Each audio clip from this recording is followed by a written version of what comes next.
सभी वैष्णव को जय श्री कृष्ण। एकादशी, एकादशी का अर्थ ही ये है कि हमारे जो 5 ज्ञानेंद्रियों, 5 कर्मेंद्रियों और मन, वो प्रभु चरण में समर्पित करना है।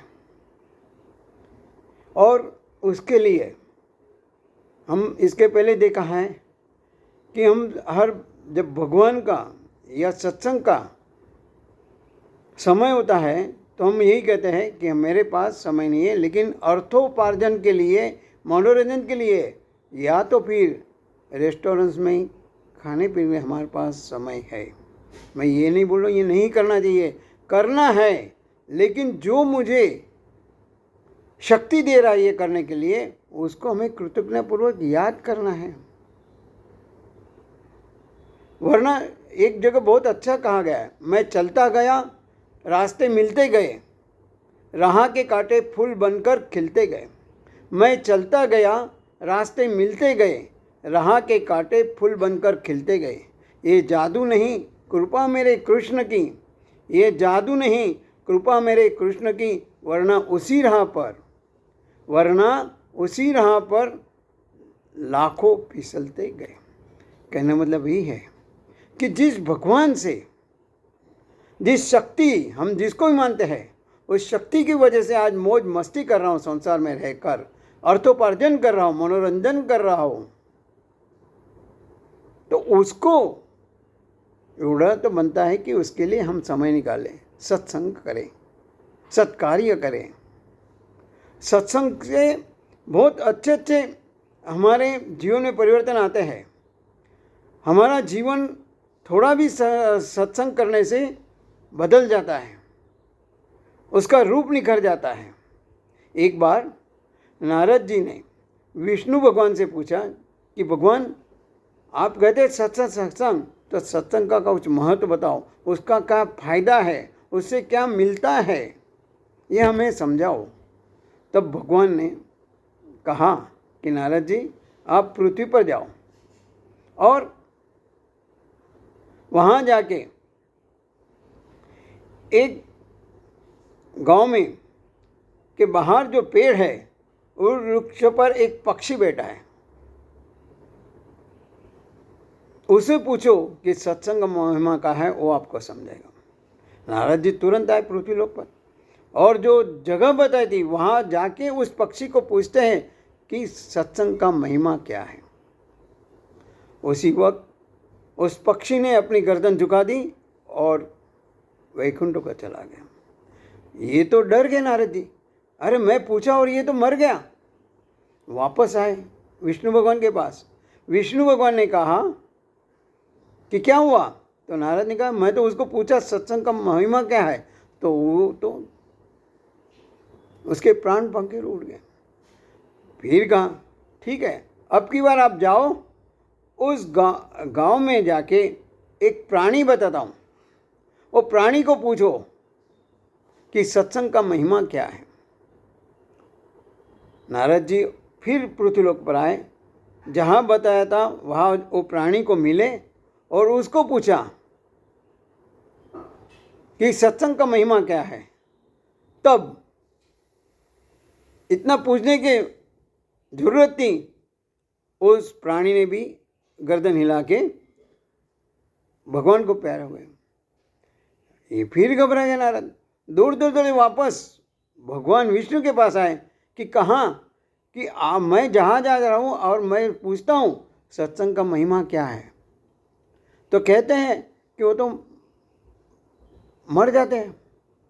ठीक है, अब की बार तो एक काम कर, उस देश के जो राजा है उसके वहाँ अभी अभी एक पुत्र का जन्म हुआ है, उसको जाके पूछो कि सत्संग का महिमा क्या है। तब नारद तो सोचने लगे, अरे अभी तक तो ठीक था, पशु को पूछा मर गया, कोई बात नहीं, प्राणी को पूछा वो मर गया, कोई बात नहीं, लेकिन अभी अगर राजपुत्र को राजकुमार को पूछने जाऊंगा और वो जो मर गया तो राजा मेरी खैर नहीं छोड़ेगा, मुझे मृत्यु दंड दे सकता है। कुछ नहीं, तुम जाओ तो सही। घबराते घबराते नारद जी आते हैं।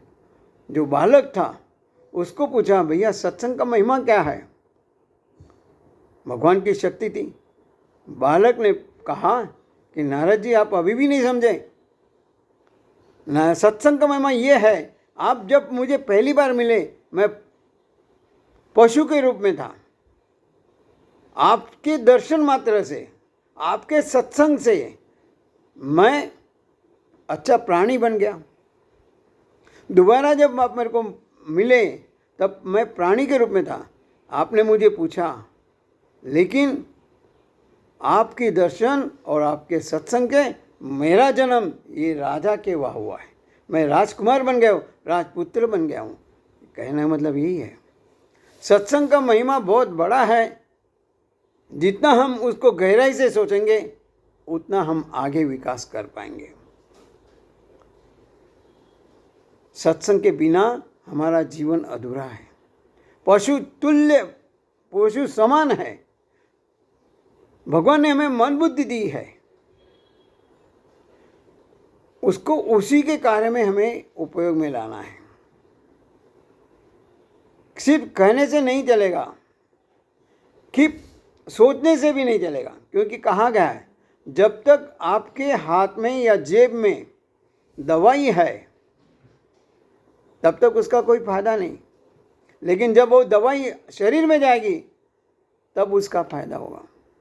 ठीक उसी तरह हमारे पास ज्ञान बहुत है, विचार बहुत है, समझदारी बहुत है, जिसकी कोई कमी नहीं है, लेकिन हम अपने जीवन में कितना अपनाते हैं, उसको कितना अमल करते हैं, इम्प्लीमेंटेशन कितना है, वो हमें सोचना है। उसके हिसाब से हमारी प्रगति होगी।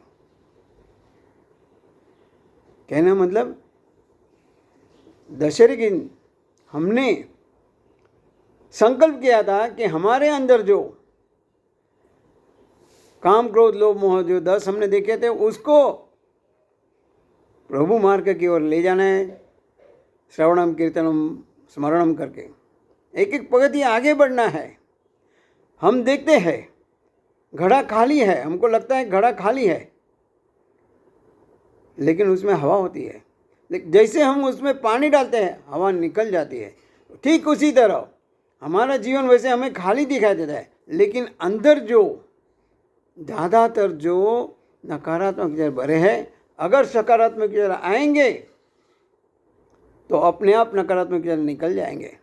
उसको निकालने की जरूरत नहीं, सिर्फ हमें सकारात्मक सोचना है, नकारात्मक व्यवहार निकल जाएगा। हमारी विजय होगी, हमारा ध्येय हम प्राप्त कर पाएंगे, हमारा लक्ष्य हम हासिल कर पाएंगे। एकादशी का मतलब वही है। हमारे जो भगवान ने दी है संसार में जो 5 ज्ञानेंद्रिय 5 कर्मेंद्रिय मन उपयोग में लेना ही है, लेकिन साथ में हमारा जो जीवन विकास जिसके ऊपर आधारित है उसको छोड़कर कभी नहीं आगे बढ़ पाएंगे। तो आज के इस एकादशी के अवसर पर भगवान से यही प्रार्थना करते हैं, हम अपने जो 5 ज्ञानेंद्रिय 5 कर्मेंद्रिय और मन है संसार में तो रखेंगे ही, लेकिन ज़्यादातर उसका उपयोग हम अपने जीवन विकास के लिए करेंगे। सत्संग अपने जीवन में लाएंगे, अध्यात्म अपने जीवन में लाएंगे। हमें बाबा नहीं बनना है, योगी बनना है। भगवान हमें शक्ति दे, भक्ति दे। इसी शुभकामना के साथ सभी वैष्णवों को जय श्री कृष्ण।